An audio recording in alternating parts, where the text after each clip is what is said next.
A key objective of 3D bioprinting is to mass produce a person's cells. Already used technologies are dental fabrications, prosthetics manufacturing, and organ replacement. With dental fabrication, an intraoral scan is made of patients' teeth, uploaded into a computer, and then emailed to a dental lab that prints out a new porcelain bridge. With prosthetics manufacturing, limbs are designed to perfectly mirror the sculptural symmetry and function of the individual's remaining limb. Organ replacement involves the creation of replacement tissue and organs that are printed layer by layer into a three-dimensional structure.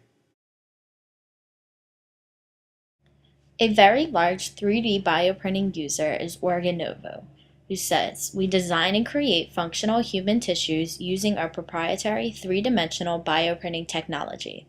Our goal is to build living human tissues that are proven to function like native tissues."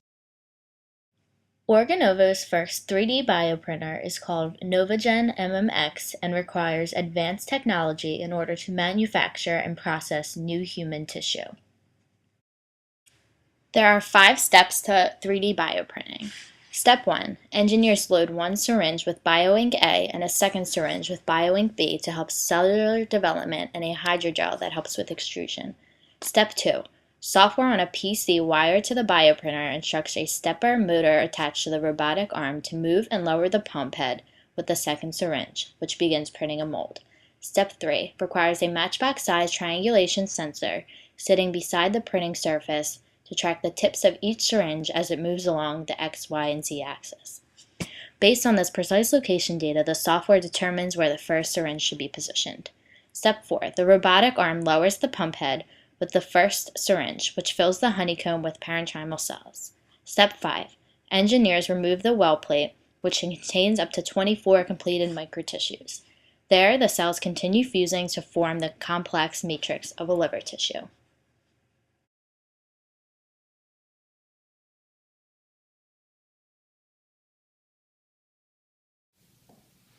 Hello, Mr. Johnson. How are you? I'm great. How are you? I'm fine. My name is Linnea, and I'm going to be interviewing you about the emerging technology of 3D bioprinting that you use inside of your workplace. Okay. Oh, what kind of work do you do, Mr. Johnson, that involves the 3D bioprinting system? I currently work in a dental lab. Um, we began the use of 3D bioprinting systems to create molds of patients' teeth. Right. That's my familiarization with the system. So, what steps do you generally take in order for the molds to be created? We receive the image from the dental offices, then we feed it into the 3D printers.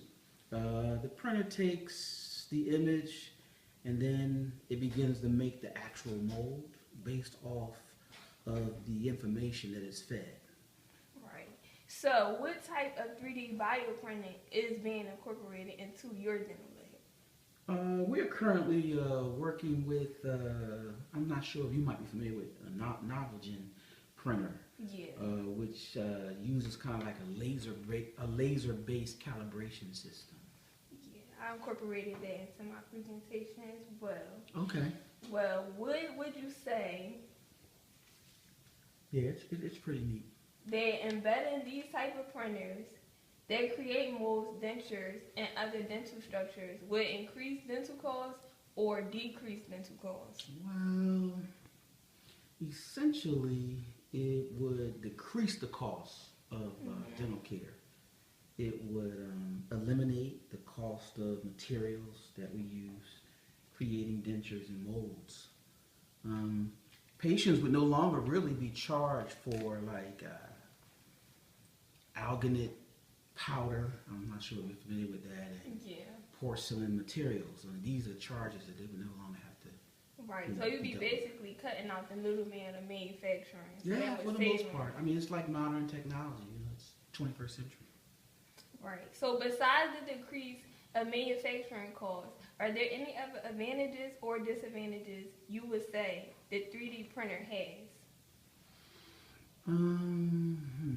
Well, although these printers may incorporate change in medicine, The development of these systems are still kind of slow.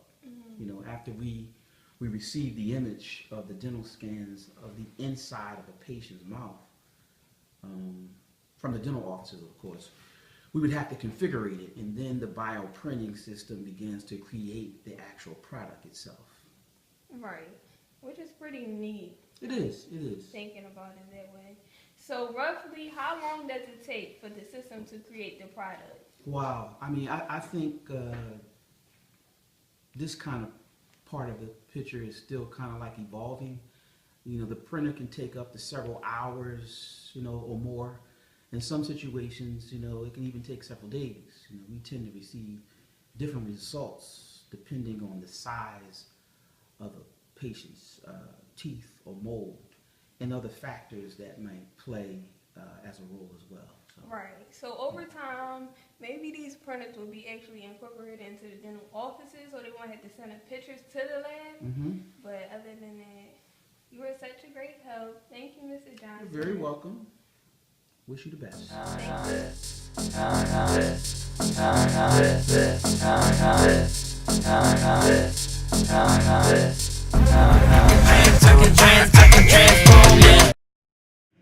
The expectation for 3D bioprinting falls at the start of the Garner hype cycle. 3D bioprinting is the first dark blue circle that shows that the plateau will be reached in 5 to 10 years.